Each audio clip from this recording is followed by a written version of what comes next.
ஜனநாயகனின் தீவிர ரசிகரான சமூக ஆர்வலர் அன்னை வி.ஜி. சரவணன் அவர்கள் கடந்த 5 ஆண்டுகளுக்கு மேலாக ஸ்ரீவைகுண்ட தொகுதி மற்றும் அதன் சுற்று வட்டார பகுதிகளில் உள்ள ஆதரவற்ற ஏழை எளியவர்களுக்கு இல்லம் தேடி இரவு உணவு திட்டத்தை ஏற்படுத்தி உணவு வழங்கி வருகிறார்.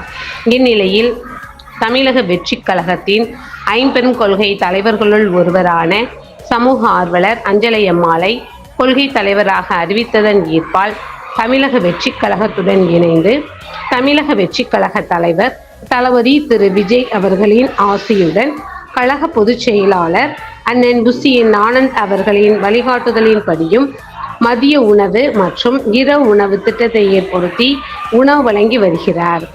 25/2/2026 அன்று ஸ்ரீவைகுண்டம், கோட்டைக்காடு, உண்டியலூர், ஏதல், கீழமங்கலக்குறிச்சி, சிறுதொண்டநல்லூர் ஆகிய பகுதிகளில் உள்ள ஆதரவற்ற ஏழை எளியவர்களுக்கு மதிய உணவும், அண்ணா நகர், கொட்டாரக்குறிச்சி, ஆறுமுகமங்கலம், அரசன்குளம், மாரமங்கலம், இடையர்காடு, தளவாய்புரம், சம்படி காலனி, மேலச்சம்படி மற்றும் அதன் சுற்று வட்டார பகுதிகளில் உள்ள ஆதரவற்ற ஏழை எளியவர்களுக்கு இரவு உணவும் தமிழக வெற்றிக் கழகம் தூத்துக்குடி மேற்கு மாவட்டம் ஜனநாயகனின் தீவிர ரசிகரான சமூக ஆர்வலர் அன்னை வி.ஜி. சரவணன் அவர்களின் சார்பில் அன்று 218 நபர்களுக்கு உணவு வழங்கப்பட்டது.